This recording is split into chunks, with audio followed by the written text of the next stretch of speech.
ನಮಸ್ತೆ. ನವರಾತ್ರಿ ಹಬ್ಬದ ಶುಭಾಶಯಗಳು. ವೀಕ್ಷಕರೇ, ಮೈಸೂರು ದಸರಾ ಅಂದ ತಕ್ಷಣ ನಮಗೆ ಅರಮನೆಯಲ್ಲಿ ನಡೆಯುವಂತಹ ಸಾಂಸ್ಕೃತಿಕ ಕಾರ್ಯಕ್ರಮಗಳು, ಪೂಜಾ ವಿಧಿವಿಧಾನಗಳು ಹಾಗೂ ಯುವ ದಸರಾ ಆಗಿರ್ಬೋದು, ಆಹಾರ ಮೇಳ ಆಗಿರ್ಬೋದು ಎಲ್ಲಾನು, ಮತ್ತೆ ಚಾಮುಂಡೇಶ್ವರಿಗೆ ನಡೆಯುವಂತಹ 9 ದಿನಗಳ ಕಾಲ ನಡೆಯುವಂತಹ ಪೂಜಾ ವಿಧಿವಿಧಾನಗಳನ್ನ ನೋಡಿದೀವಿ. ಅದರಂತೆಯೇ ನಾವು ತುಂಬಾ ಮುಖ್ಯವಾದದ್ದು, ತುಂಬಾ ಅಟ್ರಾಕ್ಟಿವ್ ಆಗಿರುವಂತದ್ದು, ಮಕ್ಕಳಿಂದ ಹಿಡಿದು ದೊಡ್ಡವರವರೆಗೂ ಇಷ್ಟಪಡುವಂತದ್ದು ಅಂದ್ರೆ Mysuru lightings. So Mysuru lightings ಅಂತಂದ್ರೆ ಅದು ನೋಡೋದೇ ಒಂದು ಕಣ್ಣಿಗೆ ಸಂಭ್ರಮ ಅಂತಾನೆ ಹೇಳ್ಬೋದು.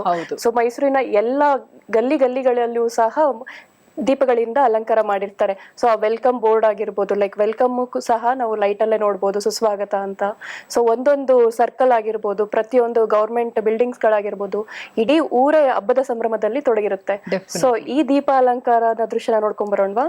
ಖಂಡಿತ ವೀಕ್ಷಕರೇ, ಈ ವಿಶೇಷವಾದಂತಹ ವಿದ್ಯುತ್ ದೀಪಾಲಂಕೃತ ಝಗಮಗಿಸುವಂತಹ ಬೆಳಕಿನಲ್ಲಿ ಮೈಸೂರು ಅರಮನೆಯ ಆವರಣ ಹಾಗೂ ಸಂಪೂರ್ಣವಾದ ನಗರ ಯಾವ ರೀತಿ ಪ್ರಜ್ವಲಿಸುತ್ತೆ ದೇದೀಪ್ಯಮಾನವಾಗಿ ಅನ್ನುವಂಥ ಕುರಿತಾದಂತಹ ಒಂದಷ್ಟು ವಿಶೇಷ ಮಾಹಿತಿ ನಿಮಗಾಗಿ.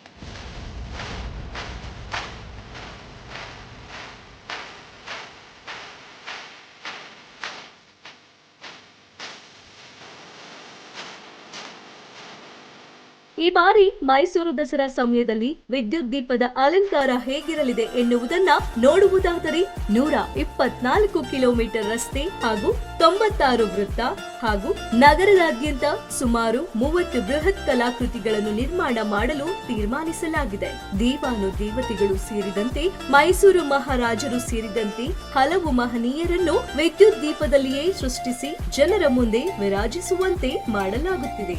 124 ಕಿಲೋಮೀಟರ್ ರಸ್ತೆಯಲ್ಲಿ ವಿದ್ಯುತ್ ದೀಪ ಜಗಮಗ ರಸ್ತೆಯ ದೀಪಾಲಂಕಾರವು ಹೇಗಿರಲಿದೆ ಎಂದರೆ, ಅರಮನೆಯ ಸುತ್ತಲಿನ ಪ್ರಮುಖ ರಸ್ತೆಗಳು, ರಾಜಮಾರ್ಗ, ಚಾಮರಾಜ ಜೋಡಿ ರಸ್ತೆ, ದೇವರಾಜ ಅರಸು ರಸ್ತೆ, ಜೆಎಲ್ಬಿ ರಸ್ತೆ, ಇರ್ವಿನ್ ರಸ್ತೆ, ಅಶೋಕ ರಸ್ತೆ ಅಲ್ಲದೆ ಹೆಚ್ಚುವರಿಯಾಗಿ ನಗರದ ಪ್ರಮುಖ ಪ್ರದೇಶಗಳ ರಸ್ತೆಗಳು ಸೇರಿ 127 ರಸ್ತೆಗಳಿಗೆ ದೀಪಾಲಂಕಾರ ಮಾಡುವುದರೊಂದಿಗೆ ಒಟ್ಟು 124 ಕಿಲೋಮೀಟರ್ ರಸ್ತೆಯಲ್ಲಿ ವಿದ್ಯುತ್ ದೀಪ ಜಗಮಗಿಸಲಿದೆ.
Click on the bell icon to watch our latest videos.